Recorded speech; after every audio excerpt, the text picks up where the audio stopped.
vou nem falar o que aquele ali falou pra mim. Não, eu passei por uma placa ali, aluga-se para rapariga. Eu falei, Jesus, chamando as irmãs de rapariga. Aí eu lembrei, eu estou em Portugal. Primeira vez que eu vim aqui, o pastor Adalto me levou no mercado, ele pegou alguma... Eu nunca me esqueci, ele nem vai lembrar. Ele pegou alguma coisa e falou assim, pastor, fica na bicha aí que eu vou ali. Eu falei, bicha? Que diacha bicha? É a fila.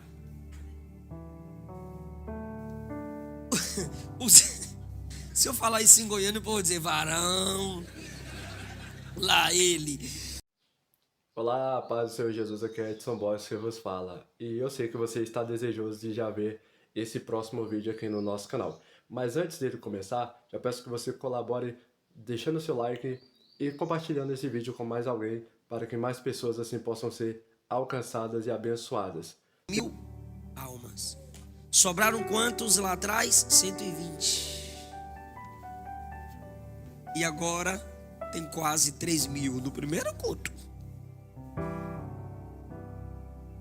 Porque se é a oração que reduz para mostrar quem tem mais fome de Deus, são esses que mais têm fome de Deus que multiplica o número de salvos no corpo de Cristo.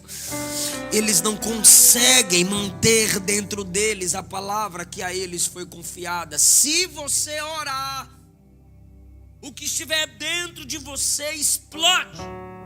E ainda que você seja tímida, essa timidez é superada pela fome de agradar a Deus. Se você orar, ainda que você não vá, Deus traz pessoas até você. Porque nada que Ele te dá é para se tornar inútil. Quando há um chamado de Deus em nós, e nós alinhamos esse chamado com a vida de oração, Deus começa a atrair gentes para perto de nós, para que sejam evangelizadas, para que recebam o ministério da intercessão que a nós foi confiado. As nações que estavam ali em Atos 2, a Bíblia diz que elas foram atraídas para a igreja que estava orando, irmão. Quando chegamos no capítulo 3, Pedro e João subiu ao templo à hora nona, às 3 horas da tarde, às 15 horas, para orar. Pedro e João indo juntos orar, irmão, isso aqui é uma benção. Quando você lê João, capítulo de número 20, quando narra a ressurreição de Jesus, os dois começaram a ver quem chegava primeiro no túmulo. Um passava na frente do outro, correndo, porque indicava a competição entre eles. João 20. Quando no capítulo 21 Jesus disse que João ia viver muito e foi o último apóstolo a morrer, Jesus teve que dizer isso, sabe por quê? Porque Pedro ouviu Jesus falar para ele: você vai morrer sendo levado para onde você não quererá ir. Tá bom, Pedro? E isso eu estou falando de sua morte. Aí ele olhou para João, olhou para Jesus e perguntou: e ele vai morrer como? Aí Jesus disse a Pedro: se eu quiser que ele viva até que eu venha, o que tu tens a ver com isso? Jesus deu um tramontina em Pedro, irmão. Aquele que estava perguntando quando o outro morreria, depois de uma vida de oração em 10 dias, capítulo 3. E Pedro e João subiam juntos ao templo para orar.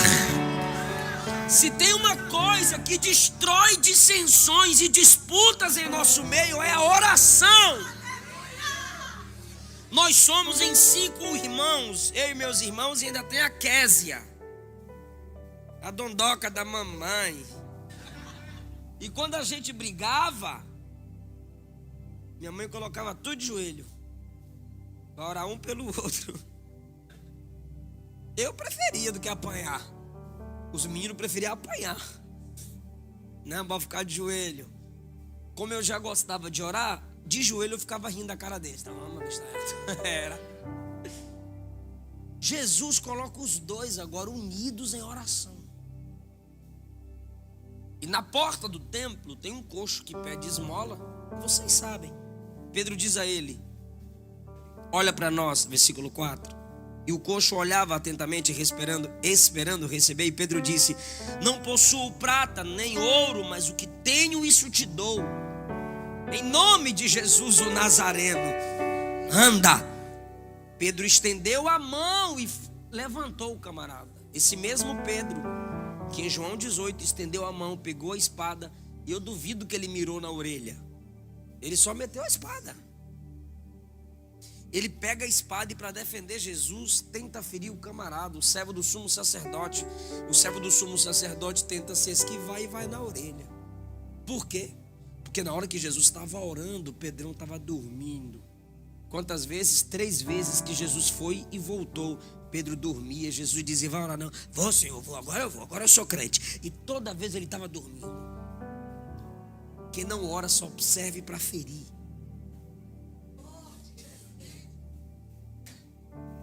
Aí Jesus olha para Pedro e diz: quem pela espada fere, por ela será ferido. Você acha que eu não poderia convocar aqui 12 legiões de anjos para me defender? Mas eu prefiro orar do que guerrear, Pedro.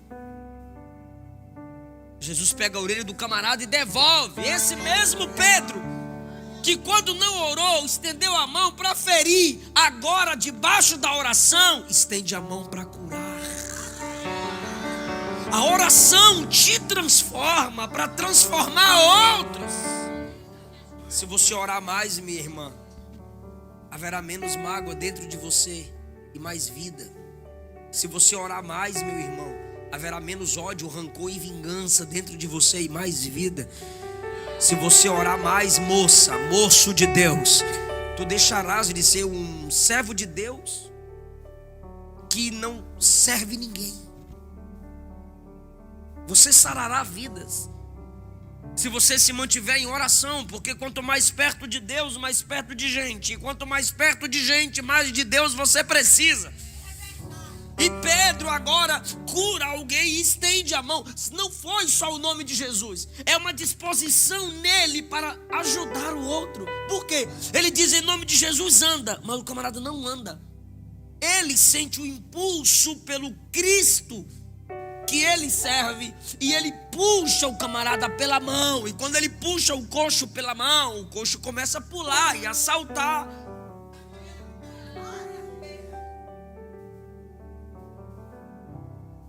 Não, Agostinho escreveu: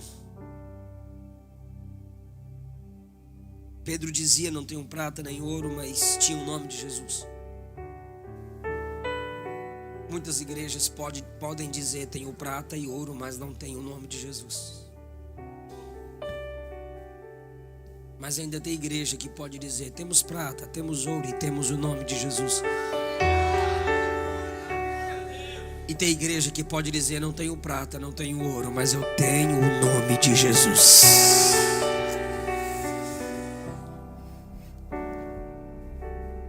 A vida de oração atraiu a capacidade da igreja a falar as línguas das nações.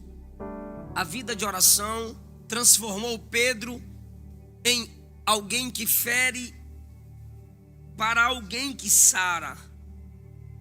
No capítulo 6 da igreja primitiva, nós temos o que teologicamente, para facilitar a compreensão dos irmãos, chamamos de eleição dos diáconos.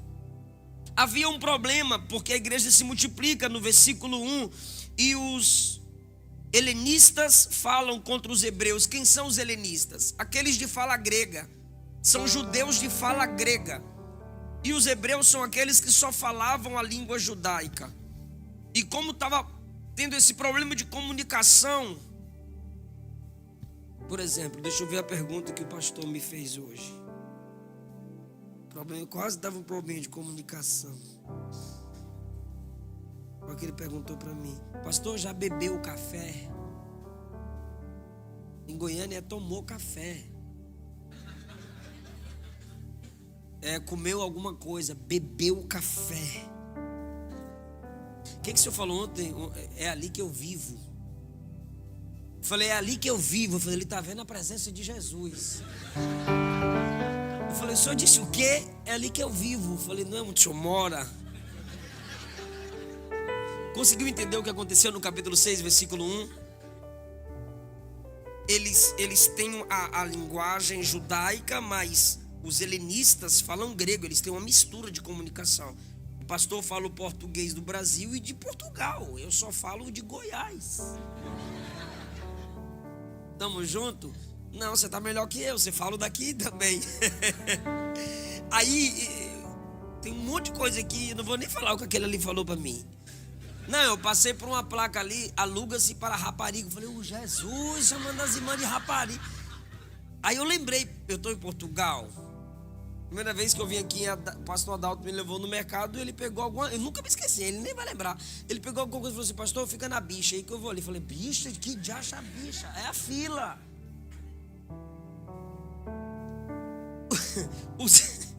Se eu falar isso em goiano, eu vou dizer, varão. Lá ele. Por esse problema na comunicação, as viúvas estavam sendo esquecidas na distribuição diária, as viúvas dos helenistas. Aí estava tendo aquela disputa, cadê a comida do povo de cá? Porque está tendo problema de comunicação, a gente não entende o que é que vocês estão pedindo, aquela coisa toda. Levaram o problema até os apóstolos. Os apóstolos convocaram a igreja dizendo, escolhei aí quem vai resolver os problemas de vocês, porque a gente tem uma prioridade, versículo de número 4. E qual é a prioridade? Nós vamos nos consagrar à oração e ao ministério da palavra. Nós não podemos perder o foco, disseram os apóstolos. Aí eles escolheram homens de boa reputação, cheios do Espírito, cheios de sabedoria. Pode falar após mim, diga boa reputação, cheios do Espírito e cheios de sabedoria. Agora pergunta para mim, para quê? Posso falar? Para dar comida para os famintos. Não era para assumir congregação, não era para pregar na igreja lotada, não era para presidir uma célula, uma convenção, não sei. Era para dar comida para quem tinha fome. E qual é o padrão? Boa reputação, cheio do Espírito Santo e cheio de sabedoria. É padrão, irmão. Que bom que você ficou até o final. Olha, não esqueça de acompanhar esses próximos vídeos que vão aparecer aqui na sua tela. Eu tenho certeza que eles também vão falar profundamente ao seu coração. E se você de fato quiser transformar suas pregações e fazer parte de um ambiente pelo qual você encontrará conteúdo, livros digitais e também no final receber um certificado por todo o aprendizado, clica no link do comentário fixado e vamos lá bater um papo e eu vou explicar melhor como isso funciona, tá bom? Muito obrigado por assistir até o final, que Deus abençoe a sua vida.